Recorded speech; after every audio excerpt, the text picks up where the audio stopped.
O bom e velho Bang Bang ganhou, na Itália, uma versão mais sangrenta e mais violenta. Conheça os melhores spaghetti westerns.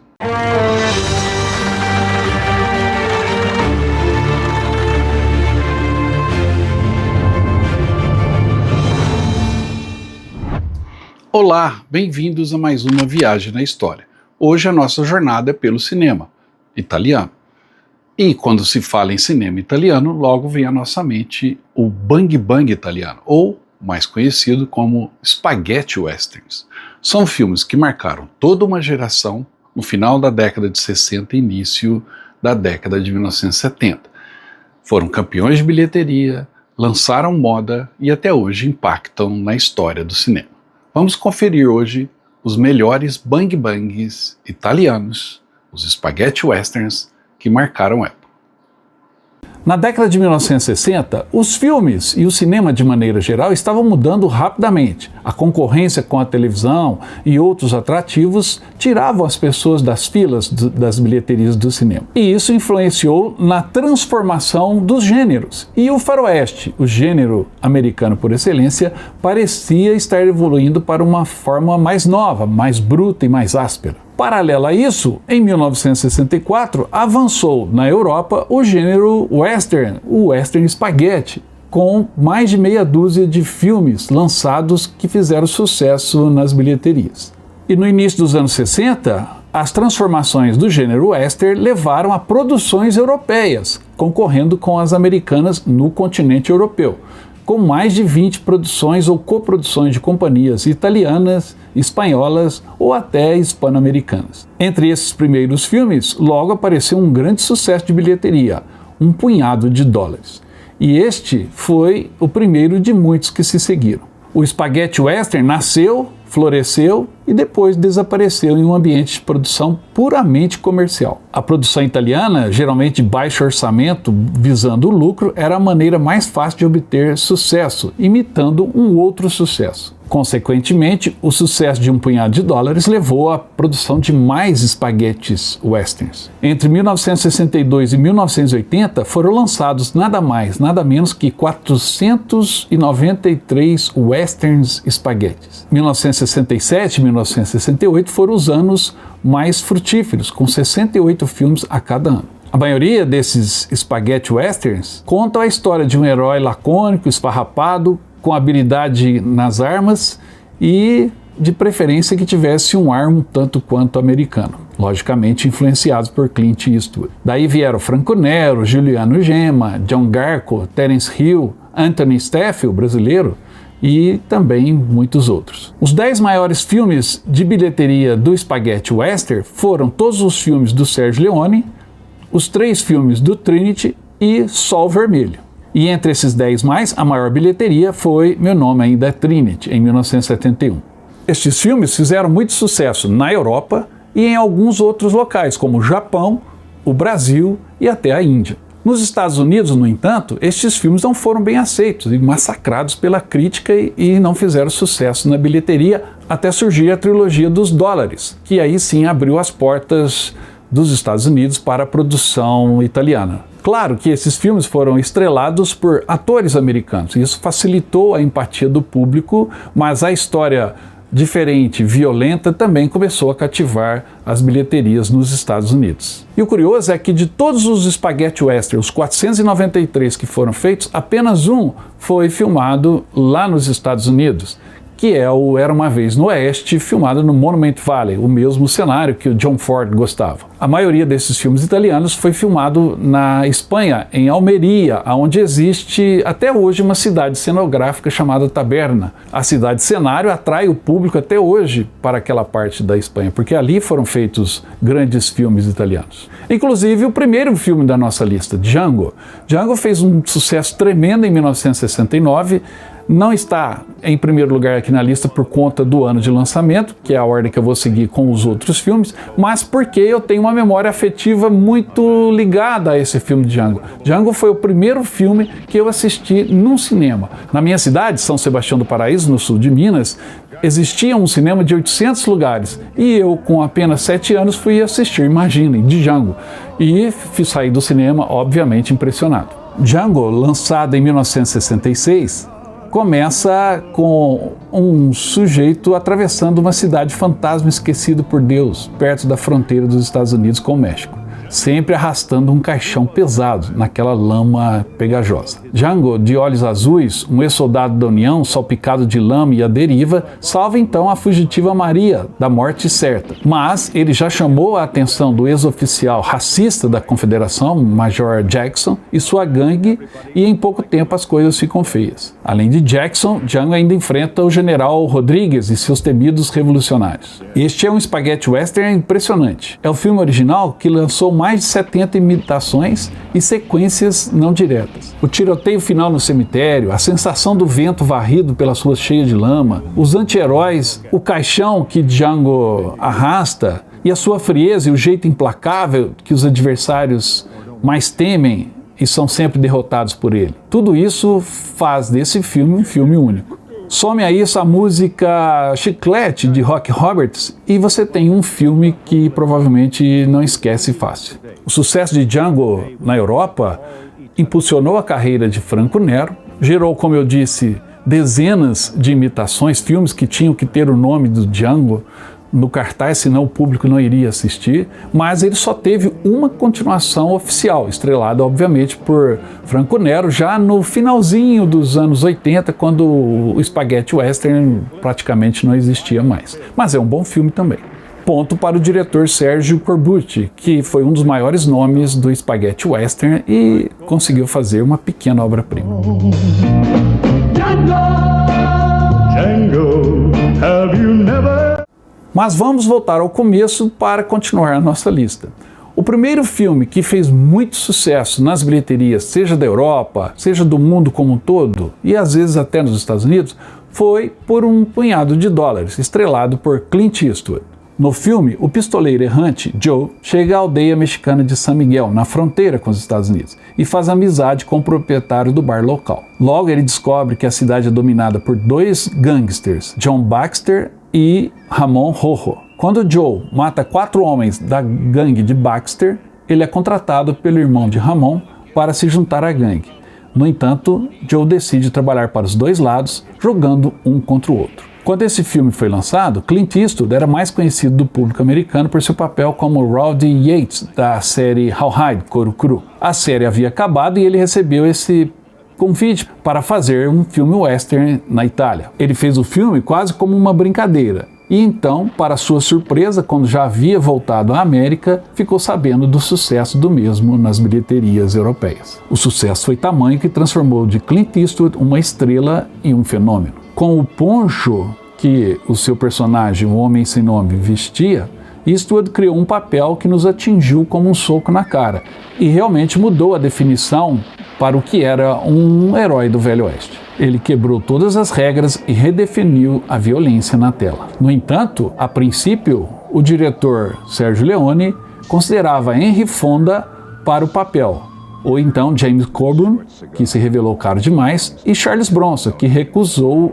o roteiro depois de ler. Daí, o convite foi para Richard Harrison, que também recusou o papel, mas indicou Eric Fleming, da série Couro Cru, que também recusou. E o papel acabou para o seu colega de elenco da série, Clint Eastwood. O resto, a partir daí, é história.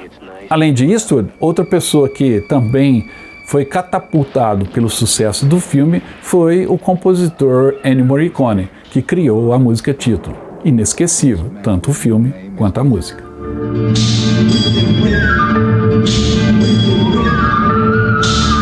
Na esteira do sucesso de Por um Punhado de Dólares, foram feitos vários filmes a toque de caixa para aproveitar a onda, né? O público estava indo aos borbotões, milhares e milhares de pessoas iam aos cinemas, tanto na Itália quanto em toda a Europa, no Brasil também, o sucesso chegou por aqui. Então, muitos filmes começaram a ser produzidos. A busca por atores que tivessem o perfil como o de Eastwood, um legítimo cowboy americano, fez surgir um outro astro, Montgomery Wood, ou melhor, Giuliano Gemma, um italiano da Gemma, que estrelou um grande sucesso, inclusive no Brasil, O Dólar Furado, de 1965. Juliano Gemma interpreta no filme um soldado confederado que retorna da guerra. Sem que ele soubesse, o seu irmão se tornou um pistoleiro, Blackjack, que derrota os valentões da sua cidade. Gemma concorda em emboscar e matar Blackjack apenas para descobrir tarde demais que o bandido era seu irmão. Com a vingança em mente, ele então se vira contra seus patrões e a luta começa. Esse foi um dos maiores filmes e marcou também a minha adolescência. Era o assunto da cidade. Costumava passar várias vezes por semanas a fio no cinema e as pessoas continuam pagando para vê-lo novamente. Por alguns motivos virou um clássico western aqui no Brasil. Fez mais sucesso do que muitos faroestes americanos bem melhores. É interessante como os italianos podem fazer filmes de faroeste incríveis e daí você se pergunta como que os italianos podem fazer bons westerns e como que os americanos podem fazer boa pizza, pois a melhor do mundo está em Nova York. Boa pergunta. De qualquer forma, assista O Dólar Furado. O mesmo é o filme seguinte da nossa lista, Três Homens em Conflito, ou O Bom, o Mal e o Feio.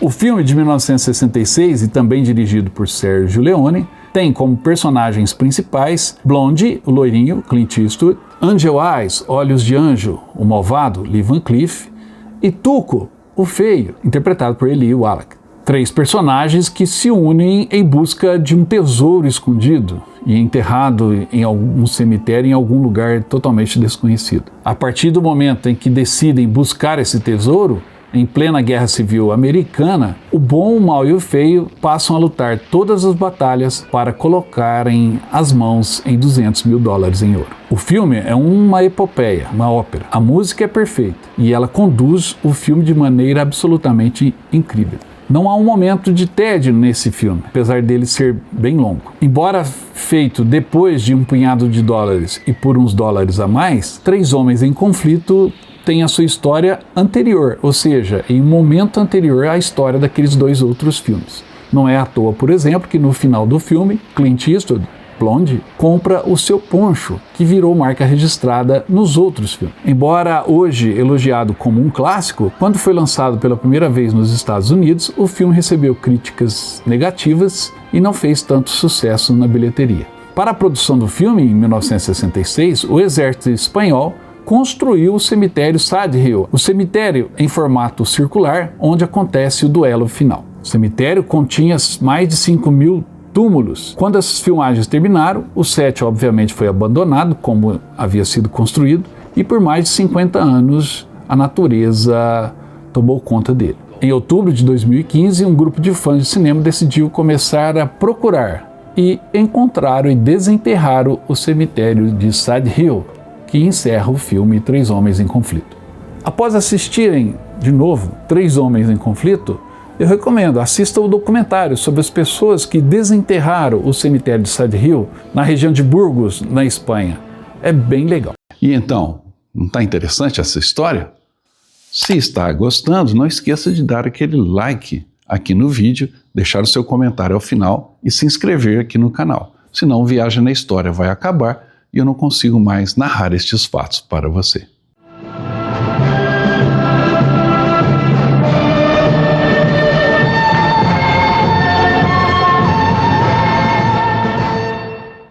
Além de Clint Eastwood, outro ator americano que fez sucesso e carreira no western spaghetti foi Lee Van Cleef. O próximo filme tem ele como estrela principal, A Morte Anda a Cavalo. Lançado em 1967, A Morte Anda a Cavalo mostra a história de um menino que assiste ao assassinato da sua família. 15 anos depois, Bill, o menino, antes indefeso e único sobrevivente do massacre, agora se tornou um pistoleiro impiedoso e habilidoso e busca a vingança contra os que mataram a sua família. No meio dessa busca, ele faz amizade com um pistoleiro experiente e vão encontrando um a um aqueles que mataram a sua família. No entanto, esse pistoleiro experiente, Lee Van Cleef, tem uma conexão com esses assassinos, o que só se tornará visível ao final do filme. O que era chocante e brutal em 1967 foi a violência com que os homens brancos atacaram mulheres e crianças, algo que um faroeste de Hollywood jamais mostraria, pelo menos naquela época. Não me admira porque John Wayne odiava o faroeste americano. Eles jogaram o código do oeste pela janela. Além dessa violência e da boa interpretação dos atores, o filme ainda traz uma trilha sonora de Morricone, mais uma, que também virou um hit. A Morte Anda a Cavalo traz o que o bang bang italiano tem de melhor. Vale a pena assistir.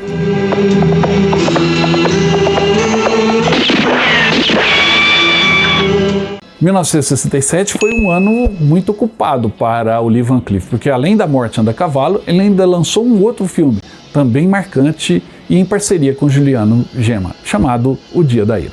Em O Dia da Ira, o jovem Scott recolhe o lixo, limpa os banheiros, varre o chão da cidade de Clifton. Então, um pistoleiro chega à cidade e a partir daí a vida de Scott começa a se transformar e isso traz um desequilíbrio de poder na cidade. O diretor do filme era um protegido de Sergio Leone e ele sabia fazer um faroeste. Trata-se de Tonino Valeri. No filme ele cria uma boa dose de tensão, culminando em um clímax inevitável, mas emocionante entre o professor e o aluno. A fotografia é muito bacana, mais uma música que nesse caso não era do Morricone, mas do Riz Ortolani, que também fez muito sucesso. Mas a maior qualidade do filme está nas atuações de Lee Van Cleef e de Juliano Gemma. O primeiro provando que pode interpretar um anti-herói tão bom quanto qualquer um de seus colegas, e o último mostrando a sua enorme mudança de personagem e seu talento artístico. Altamente recomendado.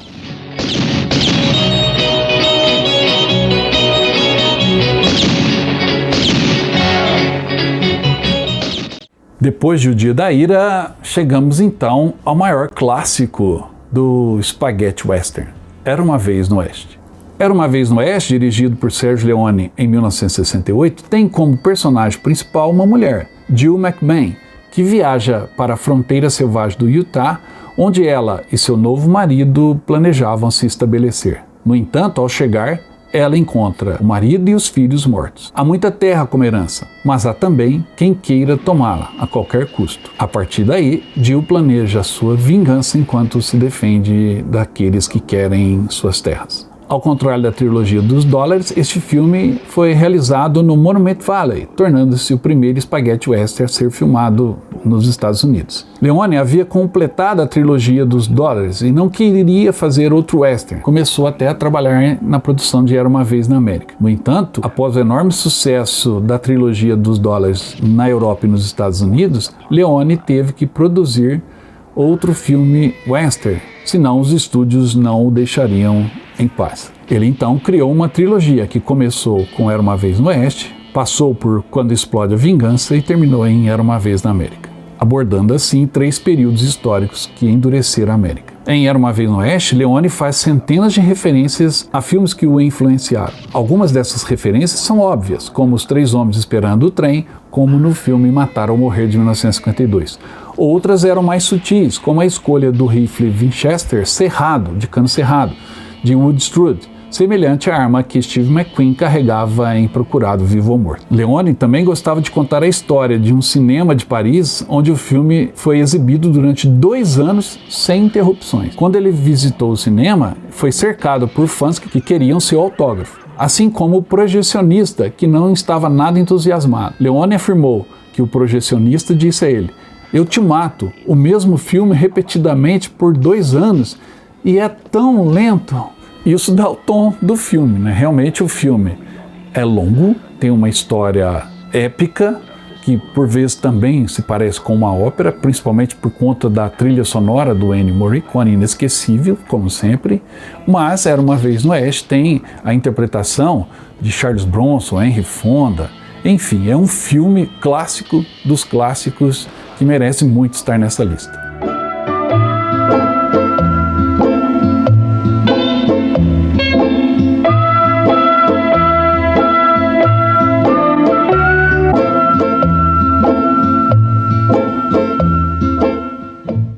Agora, além dos spaghetti westerns, a gente tem também uma versão quando o cinema italiano começou a olhar para a Revolução Mexicana. Este subgênero dos spaghetti westerns ficaram conhecidos como Zapato westerns e foram todos ambientados na Revolução Mexicana. Essa temática gerou também bons filmes. 2 deles são destaque aqui na nossa lista. O primeiro, Os Violentos Vão para o Inferno. Este é um belo Zapato western.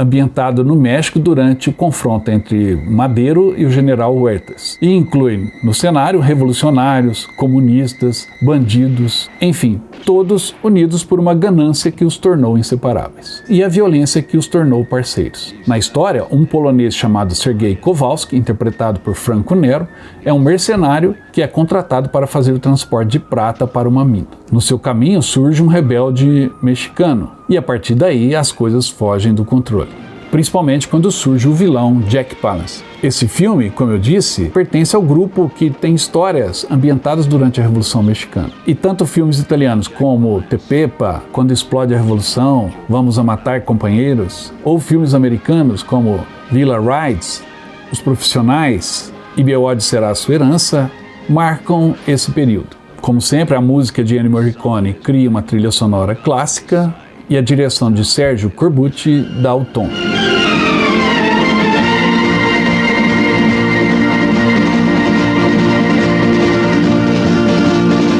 Os Violentos Vão para o Inferno tem todos os predicados de um bom western spaghetti agregado a essa questão da Revolução Mexicana. O que ficou ainda melhor no filme seguinte, agora sim dirigido por Sergio Leone, Quando Explode a Vingança. No filme de 1971, estrelado por James Coburn e Rod Steiger, acompanhamos John Murray, que chega com bananas de dinamite e nitroglicerina pura, e é um especialista em explosivos, em pleno México de 1913, dilacerado pela Revolução. Seu caminho se cruza com o bandido mexicano Juan Miranda e sua família de delinquentes. A perícia de Mallory com explosivos, obviamente, o torna um grande parceiro para Juan Miranda. E logo surge o plano de roubar o inexpugnável Banco de Mesa Verde. No entanto, o que parecia uma oportunidade imperdível se mostra uma armadilha, e mergulhando a ação dos dois nas questões da Revolução. Considerado por muitos um filme menor de Leone, no entanto, este filme sai como o trabalho mais maduro e profundo do diretor. Na verdade, é uma obra-prima que merece ser muito mais conhecida e considerada do que realmente é.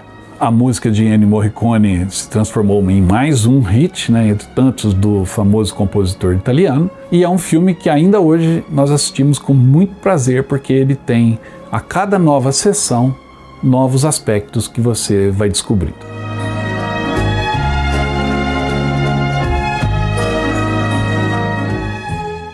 Ainda falando de Revolução Mexicana, surge um filme de um personagem secundário do western spaghetti, mas que fez também seu sucesso na bilheteria. O personagem é o Sabata, que foi interpretado por Lee Van Cleef em 2 filmes, o primeiro e o terceiro da trilogia. Entre os dois, surge um novo filme do Sabata, estrelado por Yul Brynner, o mesmo careca do 7 Homens e um Destino, um grande ator. Yul Brynner interpreta, diferente de Lee Van Cleef, um Sabata mais icônico. E por isso eu escolhi, dentre os 3 da trilogia, exatamente Sabata a Deus, para comentar aqui. Em sua única aventura no spaghetti western, Yul Brynner sucede a Lee Van Cleef como o misterioso atirador Sabata, que se envolve na política mexicana para tentar derrubar o imperador Maximiliano. Ele se junta a 3 sócios para roubar um carregamento de ouro destinado ao imperador e dá-lo aos juaristas, os revolucionários. A Dio Sabata, dirigido por Gianfranco Parolini, muitas vezes é classificado como um dos 10 melhores westerns spaghetti de todos os tempos. A fotografia cênica, os diálogos inteligentes, os tiroteios maravilhosamente coreografados, a bela música e o cenário de relevo acidentado fazem com que vale a pena assistir a esta produção. Embora se chame Sabata a Deus, esse filme não tem nada a ver com os outros 2 filmes do Sabata do Lee Van Cleef. O título era para ser Índio Black, mas como o Sabata estava fazendo sucesso na bilheteria, espertamente mudou-se o título e introduziu-se um Sabata no meio da história do Índio Black. E o índio virou Sabata. Sabata a Deus, de 1970, é um filme acrobático. Inclusive, um dos personagens é exatamente isso, um acrobata. Mas ele tem várias virtudes que torna assistir ao filme um ato prazeroso. Eu recomendo o Sabata a Deus.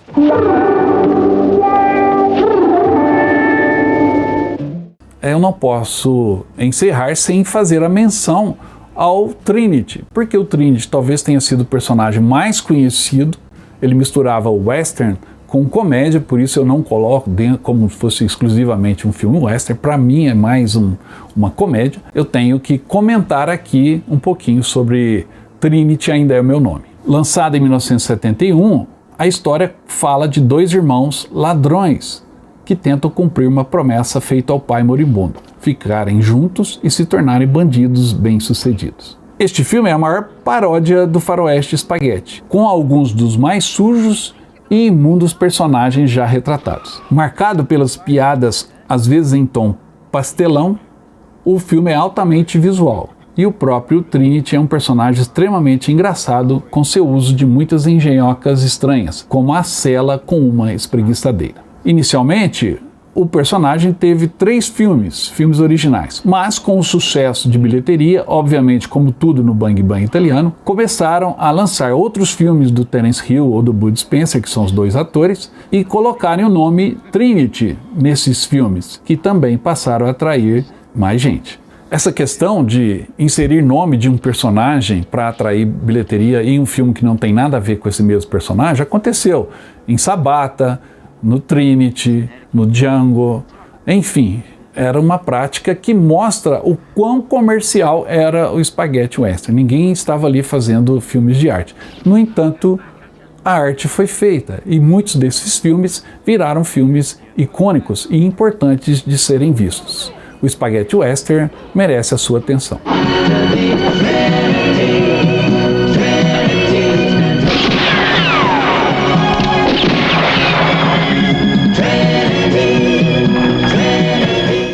Espero que você tenha gostado dessa lista de faroestes italianos, um tema um pouco diferente aqui no canal. Eu gosto de falar de cinema e esse gênero é um pouco diferente dos filmes de guerra, mas são filmes também muito bons. Siga a nossa lista e você vai ter boa diversão. E se gostou, não esqueça, dê um like nesse vídeo, deixe seu comentário ao final e se inscreva no canal se não estiver inscrito.